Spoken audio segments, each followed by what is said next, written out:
like one of the things I'm trying to figure out right now. And the loan that he currently has, and the one of the lenders that we talked to is only a 15-year term, Mhm. which makes it a lot harder to cash flow, but it is building that equity really quickly. Yeah. Uh, what do you like to do there? I think that my gut, like what I would like to do is get a longer term loan and cash flow more. But I don't Yes, know if that's always the right decision. that's what you want to do. Now, if it's your primary home, I'm open to arguments. I think it can make a lot of sense for you to say, I really want to pay off my home. And because your primary home can be a liability. It's not always an asset because not all markets are appreciating, and not all I mean, it might just not be as valuable as some people think it is. And now if you're living in Austin, your house is appreciating and it's putting money into your pocket, even though you can't actually access that money, right? It's more portfolio loan money or portfolio income rather than say earned income or passive income. So I'm open to conversations about that. But for investment properties, all of your debt service and even depreciation, that's all as an operational expense. So if you pay more interest, that's fine. It doesn't really matter to you. If you look at an amortization calculator and you toggle between 15 and 30 years, what you're going to see is the difference in your cash flow. Your cash flow is going to go up, let's say $250 a month. If it's 30 years, that $250, it's just going to be replaced in principal. So on a 15-year, you're going to have the exact amount going to principal. On a 30-year, you're going to have whatever is lacking in that spot in cash flow.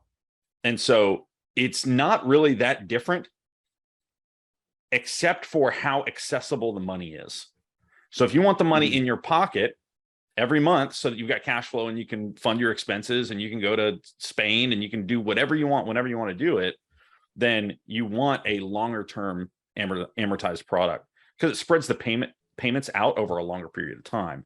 So you've got more cash in your pocket. You're still going to make that same amount of money. It's just going to be stuck in the property and you're going to have to do something creative to get it out, like a line of credit, a home equity line of credit, or cash out refinance or something like that to be able to access that equity. And so my guidance is have as long an amortized product as possible.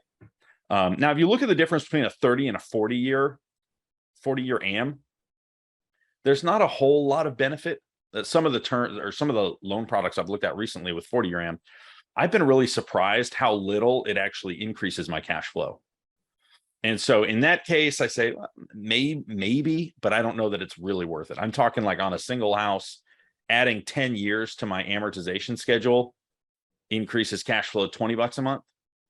It's really not that much, as opposed to the difference between a 15 and a 30-year.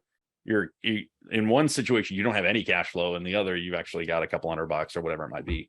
So that would be my recommendation, is put it on a 30-year AM. Now, this is assuming that we're focused on cash flow. If someone were to invest and say, I'm not focused on cash flow, I want to pay this thing off as soon as possible, sure, a 15-year product makes a lot of sense. But if your goal is passive income, then a longer term AM product makes a lot more sense for your goals. Hey, thanks for watching. If this was helpful to you and you want to keep learning the most productive insider secrets about real estate investing, subscribe here. If you're ready to start building your cash flowing portfolio and do what I did, build a multi-million-dollar portfolio in 18 months so that you can quit the rat race 9 to 5 in less than 3 years, and you want someone to walk you through the entire process step by step so that you can move faster with less risk, be protected from risk, then click here to learn how I work with people. And I will show you how I help people get their first cash flowing rental in 90 days. Don't stay trapped, become financially free so you can do what matters.